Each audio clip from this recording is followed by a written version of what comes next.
Jordi, the Young Adult Librarian at the Augusta-Richmond County Public Library. Thank you so much for joining me today for Tween Teen Storytime. Since this year's theme for our summer reading program is Tales and Tales, which involves animal-themed stories, for the next couple of weeks I'll be reading animal-themed YA novels and other stories to you.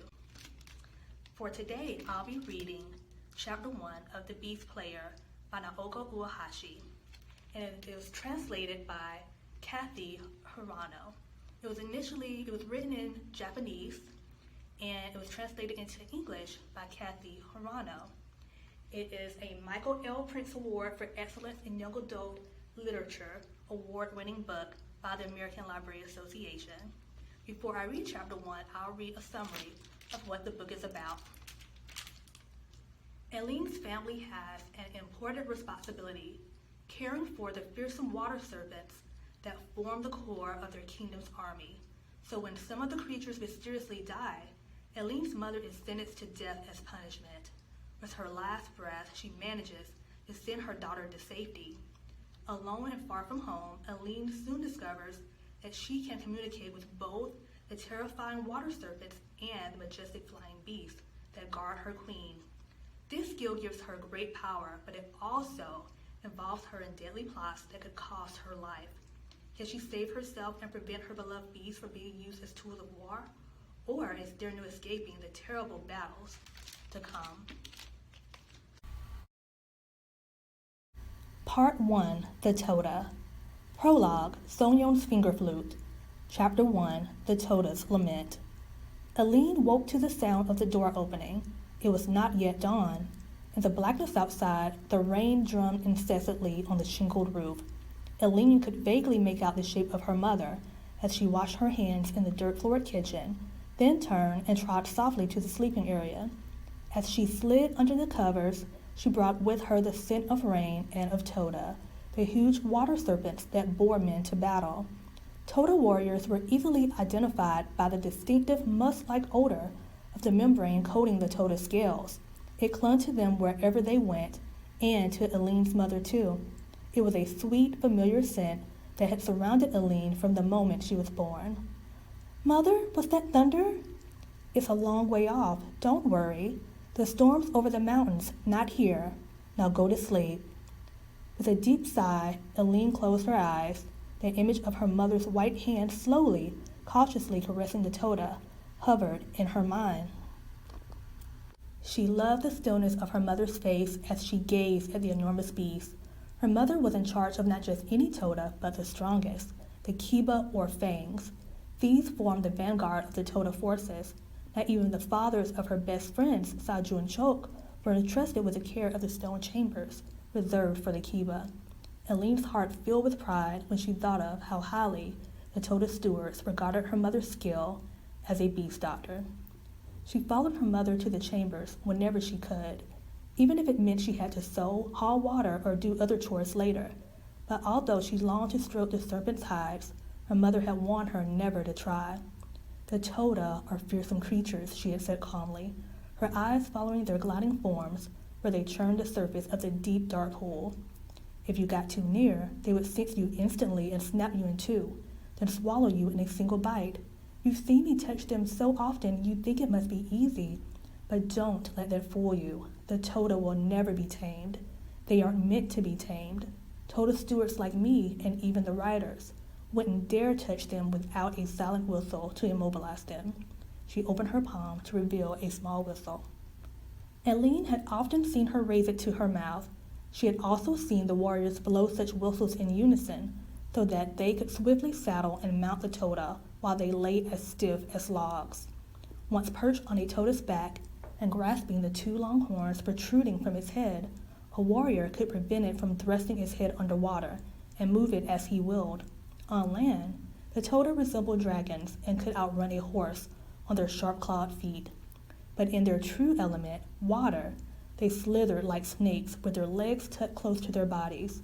Ferocious beasts with hides impervious to arrows. They could rend a horse and rider asunder with a snap of their jaws, decimating enemy troops. During the spawning season, the stewards crept into wild Tota nests and stole one or two eggs from the many that had been laid. As soon as the eggs hatched, a flap-like scale over the hatchling's ears was partially removed. Aline had watched her mother do this once. "It's to keep them from shutting out the silent whistle," she had explained. Once astride their mounts, the warriors placed covers fashioned from Tota scales over the ear holes to block out enemy whistles. Aline's mother's eyes had grown dark and sad as she gazed at the Tota swimming around the pond. Rolling the whistle absently in her palm, she had said, "If you still want to touch them when you become a woman at 15, then we'll see." Disturbed by the hollowness of her voice, Aline had pressed her no further. But how, she wondered, was she to wait 5 whole years until she reached 15? How, when all she could think about was what it would feel like to touch those shimmering iridescent scales? Her friends, Saju and Choke, told her she was strange to even want to. Girls, it seemed, were afraid to go anywhere near the Tota. Aline could understand to some extent. She too found them frightening. When they plunged to the bottom of the deep pool and slithered back up to the surface, cloaked in black water, it made her skin crawl, and yet she could not take her eyes off them. For some reason, they made her forget everything else. She could have spent all day just watching. Often she wondered if they slept at night, but she had never managed to join her mother on the midnight patrol. Every time she heard her mother preparing to leave, she tried to force herself awake and get out of bed, but her eyes remained glued shut. Tonight, yet again, Aline sank back into slumber before her mother began breathing peacefully beside her.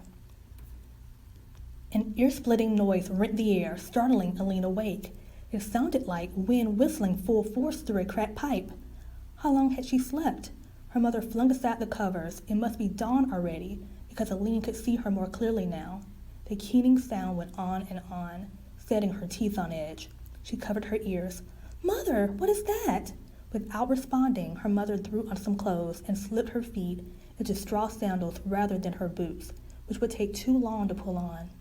"Stay here," she said as she raced outside, but Aline could not possibly stay behind with that noise echoing all around her. She had to know what was going on. Flinging a coat on over her pajamas, she hurried after her mother. The rain had stopped, but the ground was sodden, and her sandals slipped in the mud, slowing her down.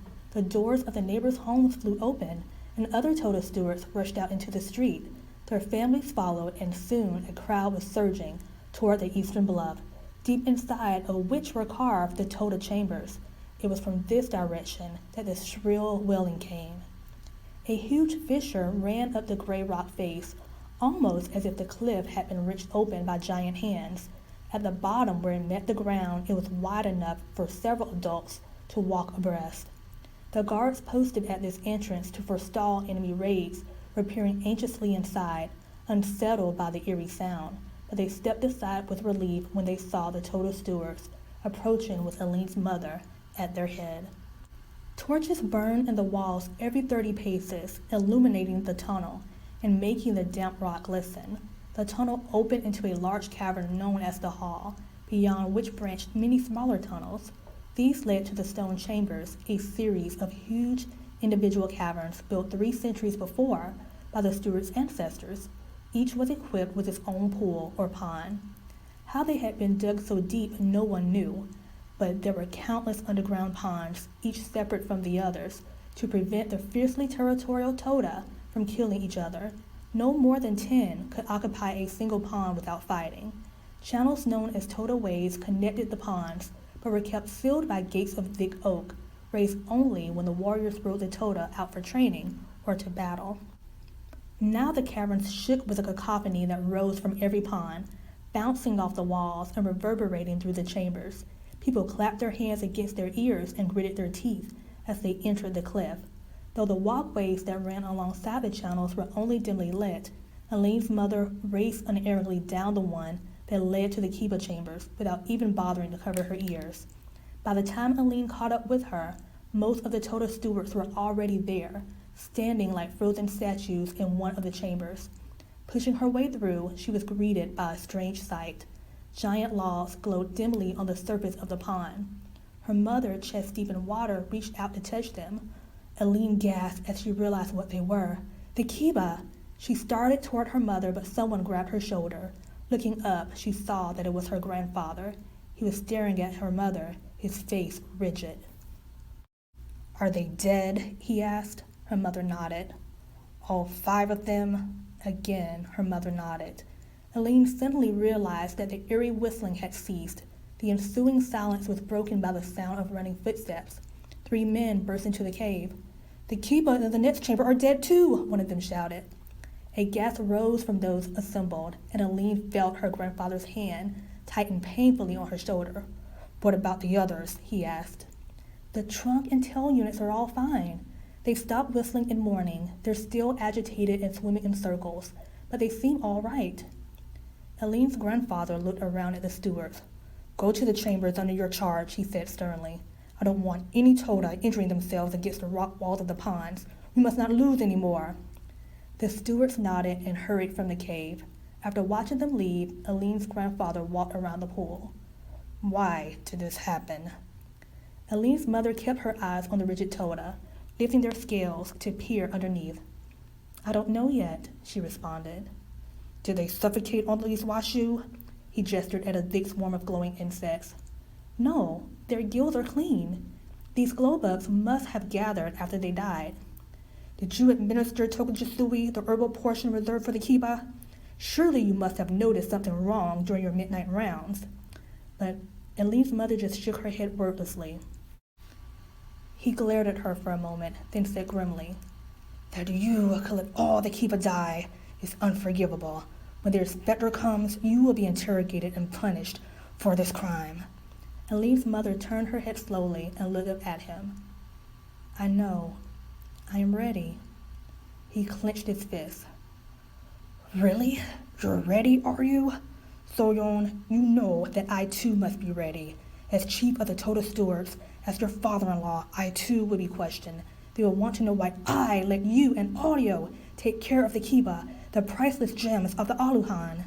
His voice shook with anger, then dropped to a murmur. "Were it not for Asan, if you had not been heavy with his child." He shook his head. "No, that's not the only reason. Your skill as a beast doctor is outstanding. That's why I defied everyone's protests and obeyed my son's wishes. But if I had known it would come to this..." He almost spat out the last words and, wheeling away from her, left the cave. Aline's knees were shaking so hard she had to drop to a crouch. "Mother," she whispered. "Mother." She looked up into her face, but Soyeon just stared at her blankly.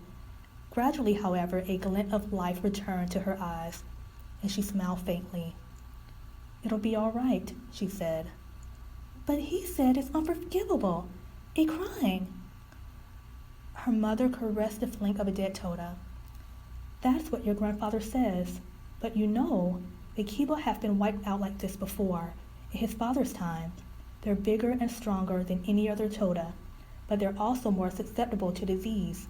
Everyone knows that." She stood looking at the Tota, apparently oblivious to everything else, even the frigid water. Her eyes held more than sorrow, as if she was concealing a deep anguish inside. For a long time, Aline stood with her mother, looking at the dead Tota and listening to the indistinct voices of the stewards reverberating along the rocks from other chambers. Glowing insects swarmed around the torches that had been thrust into holes drilled in the rock. Many more hovered around the corpses in the water. Watching them, Aline suddenly said, "Mother, do Tota smell differently when they die? Or did their smell change because they were sick?" Her mother's head jerked up as if she had been lashed with a whip, startling Aline. "Why do you say that?" she asked, her eyes boring into her daughter. Aline blinked. "It's just, their smell seems different than usual, so I thought that might be what drew all these bugs." Her voice dwindled away. Her mother stood rooted to the spot, staring at Aline with a stunned expression. "Go on," she urged. Aline blinked again and said, "I know that washu live near water, but I've never seen them in the Tota pond before. You know how you told me that different types of flowers attract different insects because of their distinctive fragrances? Well, I thought that the washu might have been attracted to the pond because the Tota scent had changed." "You," her mother began and then stopped. There was admiration in her voice, but her expression remained unreadable. She shook her head. "Eileen," she said quietly, "you must not tell anyone what you think." "Why?" Her mother smiled. "Some people are naturally suspicious. If they thought you had made the story up to help me, you might get into trouble." Eileen frowned. She felt like she was missing something. Her mother seemed to have evaded her question, yet she could not figure out why she would do so. So-yeon waded wearily to the edge of the pond, placed her hands on the stone floor of the cave, and hauled herself up. Eileen ran over and grabbed her robe, pulling on it to help her out. Her skin was as cold as ice. "Thank you," she whispered, stroking Eileen's hair tenderly. Then, turning toward the pond where the dead Tota floated, she knelt on the stone and bowed her forehead to the ground. She remained that way for a long time. Water from her sodden garment spread slowly around her in a dark pool. Thank you so much for joining me today, and if you enjoyed what you heard, please be sure to check this book out this summer and include it with your summer reading. If you haven't already registered for our summer reading program, you can go to arcpls.beamstat.org or contact one of our branches. If you enjoyed this program, please give it a like and share it with others. Also, go to our website, www.arcpls.org, to stay updated on future programs and of new books added to our collection. Be sure to follow us on social media on Twitter, Facebook, and Instagram, as well as subscribe to our YouTube channel. Thank you again, and I look forward to you joining me for next week's Tween Team Storytime. See you later.